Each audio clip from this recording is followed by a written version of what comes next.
Aggression, controversial,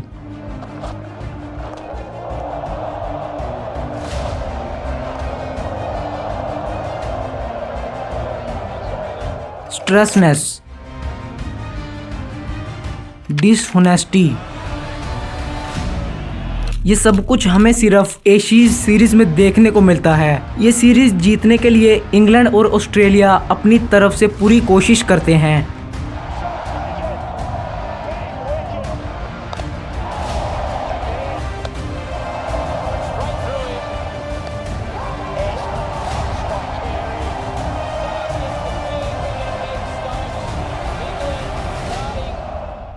लेकिन क्या आप जानते हैं कि ये राइवलरी सिर्फ एक सेंटेंस से शुरू हुई, और वो सेंटेंस क्या था? इससे पहले हमें ये जानना होगा कि ये सीरीज कब स्टार्ट हुई थी। तो आज की वीडियो में हम एशीज सीरीज की हिस्ट्री से लेकर अब तक जो भी रिकॉर्ड्स और अनफॉरगेटेबल मोमेंट्स हुई हैं उन सब के बारे में बात करेंगे।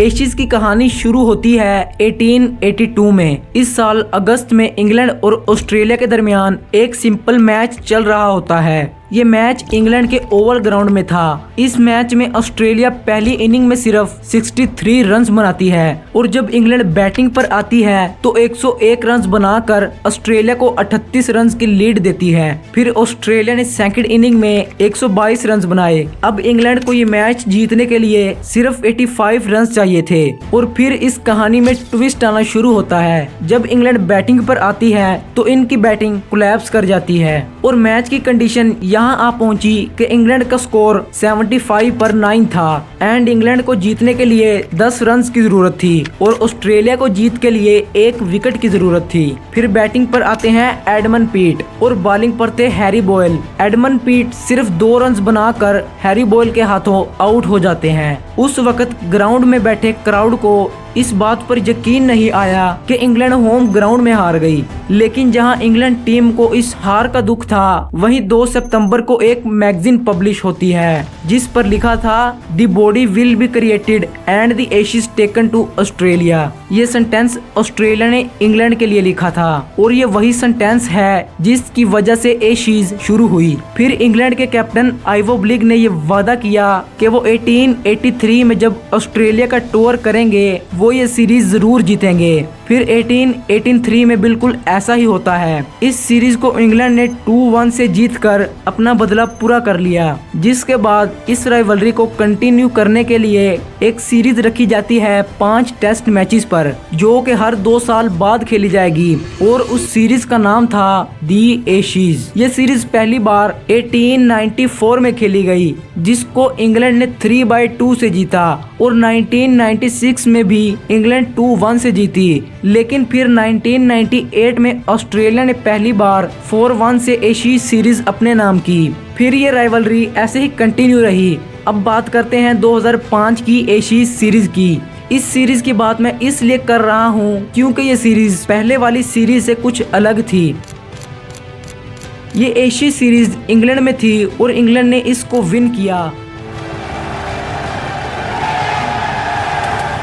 लेकिन 18 साल बाद, और इससे पहले इंग्लैंड ये सीरीज 1895 में जीती थी। फिर आती है 2007 की एशीज। इस एशीज में अगर हम ऑस्ट्रेलिया टीम का स्क्वाड देखें तो ये सीरीज किसी भी तरफ से बराबर नहीं लग रही थी, और सभी को ये एशीज वन साइडेड नजर आ रही थी। इसमें ऑस्ट्रेलिया के स्क्वाड में Ricky Ponting, Michael Clarke, Adam Gilchrist, Shane Warne, Brett Lee और ग्लेन एमसीग्राथ जैसे प्लेयर थे। इस सीरीज के बाद शेन वॉर्न, ग्लेन एमसीग्राथ और जस्टिन लैंगर रिटायर हो गए, और इसी चीज का फायदा इंग्लैंड ने 2009 की एशीज में उठाया। ये एशीज कुछ खास तो नहीं रही क्योंकि इसके 4 मैचेस रेन की वजह से ड्रॉ हो गए, लेकिन एक मैच इंग्लैंड ने जीतकर ये सीरीज अपने नाम कर ली। अब बात करते हैं 2013 की एशीज की। इस सीरीज से पहले ऑस्ट्रेलिया की टीम काफी स्ट्रगल करती नजर आ रही थी, और ऑस्ट्रेलिया के कैप्टन रिकी पॉन्टिंग और माइक हसी भी रिटायर हो चुके थे, और डेविड वार्नर को भी पहले टेस्ट से ड्रॉप किया गया बिकॉज ऑफ फील्ड इंसिडेंट्स। और इस बार ऑस्ट्रेलिया ने मिकी आर्थर को हटाकर डैरन लेहमन को कोच रखा, क्योंकि इस वक्त ऑस्ट्रेलिया की बहुत ही बुरी हालत चल रही थी। इसी हालत में ऑस्ट्रेलिया के लिए ये सीरीज जीतना नामुमकिन और इंग्लैंड के लिए बिल्कुल आसान था, और इंग्लैंड ने डेफिनेटली इसे आसानी से 3-0 से जीता। अब हम बात करते हैं एशिज के ऐसे सीजन की जिसे कोई भी नहीं भूल सकता, और ये एशिज की हिस्ट्री की सबसे यादगार सीरीज मानी जाती है। ये सीरीज खेली गई 2019 में। इस वक्त दोनों टीम के कुछ प्लेयर्स को क्रिटिसिज्म का सामना करना पड़ रहा था और दोनों टीम्स डाउनफॉल का शिकार होती नजर आ रही थी। जैसे इंग्लैंड वेस्ट इंडीज से टेस्ट सीरीज हारी थी और दूसरी तरफ ऑस्ट्रेलिया के 3 main players Steve Smith, David Warner और कैमरॉन बैनक्रॉफ्ट इस सीरीज में ऑस्ट्रेलिया को रिप्रेजेंट नहीं कर सकते थे, क्योंकि इन्होंने 2018 में साउथ अफ्रीका के अगेंस्ट टेस्ट मैच में बॉल टेम्परिंग जैसी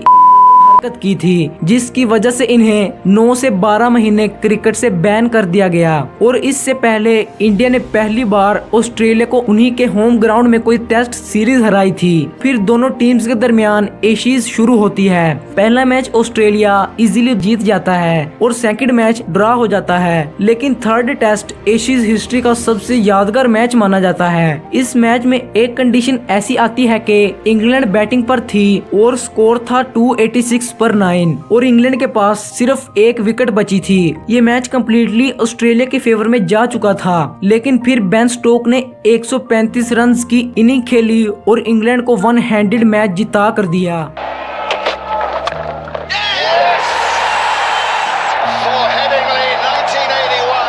वैसे तो ये सीरीज 2-2 से ड्रॉ हो गई थी, लेकिन इस सीरीज का विनर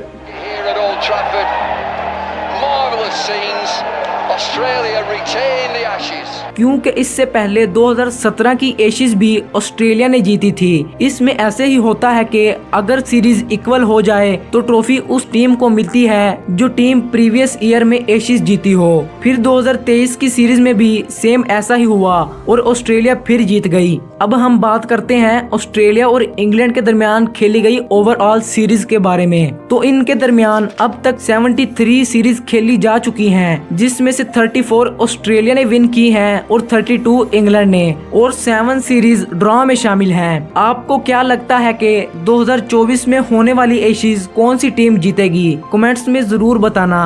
और अगर आप पाकिस्तान की बॉलिंग के डाउनफॉल पर वीडियो देखना चाहते हैं तो इस वीडियो पर क्लिक करें। Thanks for watching.